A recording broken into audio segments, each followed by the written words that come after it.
एक बार एक बूढ़ी माँ को उसके बेटे ने एक वृद्ध आश्रम में ले जाकर छोड़ा। इस माँ का ये वही इकलौता बेटा था जिसके लिए इस माँ ने जीवन भर संघर्ष किया। इस बेटे के लिए वो सब कुछ किया जो एक माँ को करना चाहिए या माँ कर सकती है, और आज भी अपने बेटे को किसी भी तरह की परेशानी न हो इसलिए आश्रम में रहने के लिए भी तैयार हो गई। वृद्ध आश्रम में रह रही माँ हमेशा अपने बेटे को याद करती, मगर बेटा केवल साल में एक बार उसको मिलने जाता या फिर फोन पर बात कर लेता। कई साल बीत गए। वृद्ध आश्रम से बेटे को एक दिन फोन आया। उन्होंने कहा, बेटा जल्दी से आश्रम आके अपनी माँ से मिल लो, वो बहुत सीरियस है।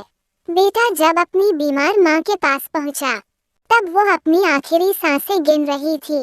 बेटे ने अपनी माँ से उसकी आखिरी इच्छा पूछते हुए कहा, माँ मैं तुम्हारे लिए क्या कर सकता हूँ, बताओ। माँ ने कहा, बेटा इस आश्रम में गर्मी और मच्छर बहुत ज्यादा है, यहाँ पर कुछ पंखे लगवा देना।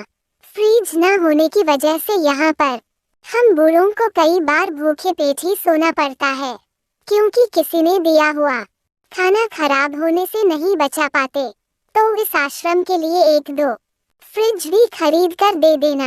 बेटे ने अपनी माँ की सारी बात सुनी और अपनी माँ से पूछा, आपने इतने साल यहाँ पर निकाल दिए पर आपने कभी भी यह बातें मुझसे नहीं कही, और अब जब आपके पास टाइम नहीं बचा है तब आप ये सब कह रही है, ऐसा क्यों?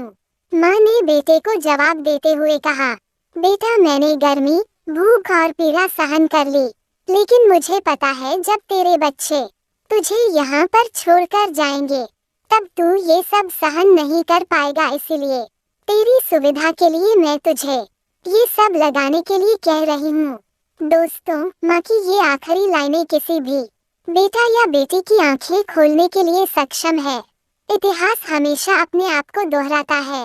अगर आप चाहते हैं कि आपके साथ अच्छा व्यवहार हो तो आपको भी दूसरों के साथ वैसा ही व्यवहार करना पड़ेगा। आपको कहानी कैसी लगी? अगर अच्छी लगी तो वीडियो को लाइक करें और चैनल को सब्सक्राइब करें। अपनी राय कमेंट में बताएं।